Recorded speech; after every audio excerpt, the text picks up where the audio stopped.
Olá, tudo bom? O objetivo desse vídeo é trazer para ti, de uma forma bem concisa, resumida, uma parte importante da química orgânica, que é o estudo das macromoléculas, tá ok? Então, a partir de agora, nesta aula, nós iremos estudar quais são as principais macromoléculas sintéticas, tá bom? Bem como as noções básicas sobre polímeros, tá ok?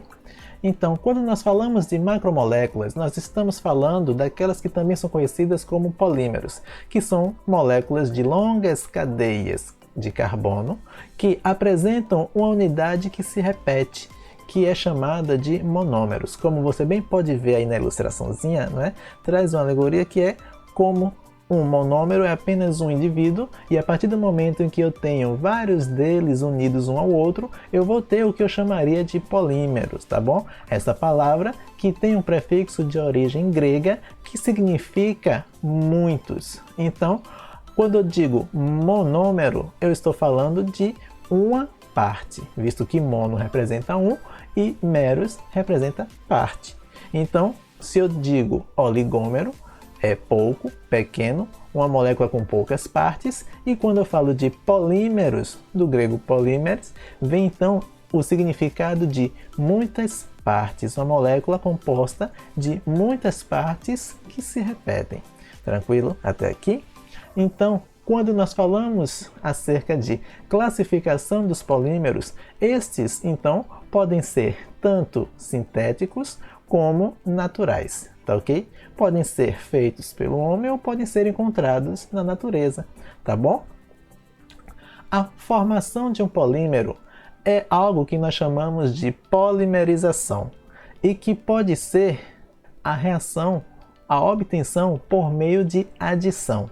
Quando nós falamos de adição, nós estamos falando sim de soma, certo? De unir uma parte à outra, juntá-las, tá ok? Então, se eu tenho aqui, ó, exemplo de uma molécula, e eu vou somar, adicionar ela a outra, e aí, imagina que eu tenho várias moléculas semelhantes que eu vou adicionando uma a outra. O que vai acontecer então? Eu vou ter a formação de uma longa moléculazinha, um grande trenzinho, tá certo? Então, são formados por sucessivas adições de monômeros. Porém, uma das principais características deste caso é que estes monômeros eles precisam ter ao menos uma ligação dupla entre carbonos, como você pode observar aqui, ó. Eu tenho um exemplo aqui do composto de 2 carbonos com ligação dupla. Se eu só tenho carbono e hidrogênio, é um hidrocarboneto. O hidrocarboneto de 2 carbonos com ligação dupla recebe o nome de ele mesmo, né? Isso é eteno. Observa que eu tenho a ligação dupla aqui, e para que ele seja transformado em um polímero, este monômero, eu devo ter vários deles. Então, digamos que eu tenha N compostos, N moléculas desta aqui. A partir do momento em que houver a quebra desta ligação π aqui, então o que vai acontecer? Vai abrir a possibilidade desse carbono fazer mais uma ligação, pois se houver a quebra desta, ele só está fazendo 1, 2, 3 ligações, então este vai poder fazer mais uma ligação aqui, e este vai poder fazer mais uma ligação aqui. Tá ok? Então, ó, o que acontece é justamente isso. Com a quebra da ligação dupla deste monômero, cada um deles abre mais uma ligação, e já que eu tenho várias moléculas das mesmas, elas vão se repetir. Aqui eu vou ter a formação de mais um ligado a outro aqui, cada um deles ligado a seus respectivos hidrogênios, e assim sucessivamente. Para que eu não precise repetir todos eles, eu posso representar um polímero na sua forma simplificada, que é simplesmente por meio desse parênteses ou colchetes, mostrando para a gente então quem é o monômero que irá se repetir e quantas vezes ele irá se repetir. Se eu tenho N moléculas, este monômero vai se repetir N vezes. Tranquilo? Aqui então a gente tem um exemplo de polímero de adição, que é o polietileno. Ora, o eteno, como a gente acabou de ver, possui um nome popular, né, usual, de etileno. Se eu vou ter uma molécula formada por várias outras moléculas de etileno ligadas uma à outra, eu vou ter uma molécula de muitos etilenos. E está aqui o prefixo, ó, polietileno. Tá ok? Poli, muitos, e etileno, a moléculazinha que representa o monômero em questão. Tá ok? Formando então aí, ó, materiais plásticos como caixa d'água, sacolas, tá ok? De compras, etc. Tá aqui o exemplozinho da molécula aqui, ó. Esse zigue-zaguezinho na ponta e na outra ponta aqui também da molécula representa que essa molécula ela pode continuar tanto para a esquerda quanto para a direita, já que são moléculas muito extensas, tá ok? Bom, um outro exemplo de polímero de adição é o polipropileno. Quem que é o propileno? Propileno é o nome usual do propeno. Olha só, 1, 2, 3 carbonos. 3 carbonos com a dupla ligação entre eles. Mais uma vez, se ocorre a quebra da ligação dupla aqui, esse carbono que agora só tem 3 ligações, pode fazer mais uma ligação, assim como esse também, que só tem 1, 2, 3, pode fazer mais uma ligação para cá. Como eu tenho várias moléculas semelhantes, todas elas quebrando essa ligação, vai acontecer então aqui, ó, a formação do trenzinho aí, tá bom? Formando esta grande molécula aqui, este polímero, o polipropileno, que dá origem a esses materiais aí, ó, que você pode observar no slide como exemplo, tá ok? Outro polímero de adição bastante conhecido é o poliestireno. Quem que é o poliestireno? Tá aqui, ó, nosso camaradinha, que apresenta uma dupla ligação, essa ligação que vai ser rompida, fazendo com que este monômero possa se unir a outros dele em repetição. Se eu tenho N monômeros, então vai haver a repetição dele N vezes, daqui se repetindo, tá bom? E é o que compõe o isopor e o acrílico. Ambos são a mesma coisa em termos de composição química, tá ok? A diferença é que o isopor, ele é o que nós chamamos de poliestireno inflado, tá ok? Existe ar entre essas moléculas que deixa ele com essa estrutura característica aqui com menor densidade em relação ao acrílico, tá ok? Ora, um outro exemplo bem famoso é o policloreto de vinila ou o famoso PVC, que dá origem à tubulação hidráulica, persianas, capa de chuva e etc, tá certo? É composto justamente pelo monômero cloreto de vinila. Ora, tu sabe que o radical composto por 2 carbonos numa ligação dupla é o que eu chamo de vinil, certo? Ou radical vinila. Se eu adiciono o íon cloreto a ele, eu vou ter o cloreto de vinila. Então, por meio dessa ligação dupla rompida, ele vai dar origem à polimerização para o policloreto de vinila, PVC. Tranquilo? Um último exemplo aqui que a gente traz de polímero sintético de adição é o tetrafluoretileno. Ora, nesse caso, a gente vai observar aqui que esse é o composto que forra aquelas panelas encontradas, não é isso, na cozinha? Panelas frigideiras, o famoso antiaderente, né? Isso impedindo que o alimento grude na panela, onde eu tenho aqui exemplos, certo, desta longa cadeia aqui de Teflon, tá bom? É um segmento de cadeias carbônicas com o flúor, tá ok?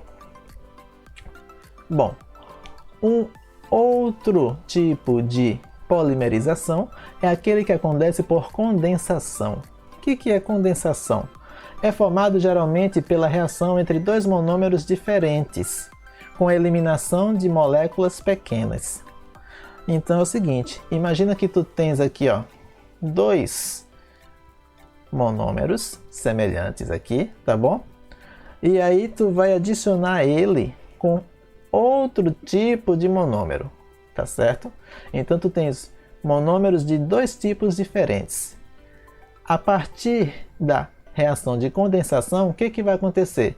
Eles vão se unir, porém, aqui ó, nesta adição, vai haver a eliminação de 2 moléculazinhas menores. Imagina que de repente este átomo aqui é um átomo de hidrogênio e aqui é uma hidroxila. Então, se eu tenho aqui como hidrogênio e aqui como uma hidroxila, imagina que o que foi liberado aqui por meio desta reação de condensação foi HOH. Isso aqui você sabe que é uma molécula de água, não é assim? Então, quando eu tenho, por exemplo, uma reação em que ocorre a eliminação de parte de uma molécula junto com parte de outra molécula, onde sai o hidrogênio de uma e a hidroxila da outra, ou seja, a eliminação de água, essa reação também pode ser chamada de reação de desidratação, tá certo? Olha só aqui, ó, eu tenho monômero deste tipo e tenho monômero deste outro tipo, dois monômeros diferentes. O que vai acontecer? Eles vão se unir, como a gente pode ver aqui embaixo, certo? Mas houve aqui, ó, a saída de um pedaço de um com um pedaço de outro, formando aqui uma molécula menor de ácido clorídrico, certo? Então, ó, esse exemplo aqui é exemplo de uma reação por condensação, tá ok? E quem são os principais representantes? Um deles é o poliéster. Ora, o que é o poliéster? Este nome você já deve ter ouvido falar, não é verdade? Quando a gente fala de poliéster, nós estamos falando de uma molécula que contém muitos o quê? Muitos ésteres, certo? Éster é uma função orgânica, não é isso? Bastante conhecida. Olha só, esta reação que a gente observa aqui é o que nós conhecemos por reação de esterificação. E o que é a reação de esterificação? É a formação de um éster a partir de um ácido carboxílico mais um álcool, tá bom? Então a gente observa aqui, ó, que eu tenho aqui um exemplo de... O que é isso aqui, ó? Que grupo funcional é esse? C-O-OH. Tá aqui o meu exemplo de ácido carboxílico. E aqui? Aqui eu tenho, ó, OHC e aqui também OHC. Tá aqui o exemplo de função álcool, hidroxila ligada, nesse caso aqui, ó, um carbono saturado. Aqui, na verdade, trata-se de um diálcool. Na verdade, eu tenho duas hidroxilas. E aqui também um diácido. Tá vendo que eu tenho também do lado de cá a função ácido carboxílico, certo?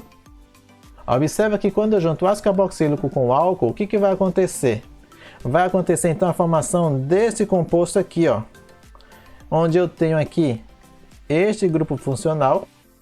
E que grupo funcional é este aqui? C-O, O, radical orgânico aqui, C.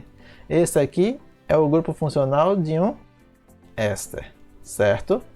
E esse composto aqui, que é o ácido tereftálico, junto com o etileno glicol, vai dar origem justamente aqui ao polímero, que é o principal componente da garrafa PET, tá ok? Outro exemplo são as poliamidas. O que é a poliamida? Olha só, aqui eu tenho, ó, um grupo funcional nitrogenado, que é uma amina. Aqui eu tenho, ó, um íon cloreto aqui, ó, um composto orgânico. O que vai acontecer? Vai juntar aqui, ó, um desses hidrogênios aqui, vai se unir a este cloro e eles vão sair, havendo a formação deste nitrogênio com esta carbonila aqui, certo? Formando este grupo, que é um grupo amida. É este tipo de união aqui, essa característica é conhecida por ligação amídica ou ligação peptídica, tá bom? Isso aqui é o composto que forma o que nós chamamos comercialmente de Kevlar, ou seja, é o material que compõe ali o colete à prova de balas, tá bom? Um outro exemplo é o nylon, que é obtido por meio dessas moléculas aqui, ó, onde, olha aqui, ó, saindo o hidrogênio mais o OH do outro lado, eu vou ter a formação de que, afinal, a formação aqui, ó, da molécula de água, tá ok? O nylon é um polímero sintético de condensação, certo? Assim como a gente falou do anterior a ele, que era a poliamida e o poliéster, tá ok? Um terceiro grupo de polímeros sintéticos é aqueles que são obtidos pelo rearranjo. O que é um polímero de rearranjo? A obtenção por rearranjo requer um ou mais monômeros que sofrerão rearranjo em suas estruturas na medida em que ocorrer a polimerização. Pode parecer difícil, mas não é. Dá uma olhada nesse exemplozinho aqui, ó. Imagine então que tu tens este tipo de monômero aí, ó. Tá vendo essas moléculas que apareceram aqui agora? Então, eu tenho este tipo e eu vou juntá-los com um outro tipo de monômero, tá bom? Então eu tenho dois tipos de monômeros e o que vai acontecer com ele? O que vai acontecer com eles? Eles vão se unir, só que vai acontecer um rearranjo na organização dos seus átomos, de forma que vão ficar assim, olha só.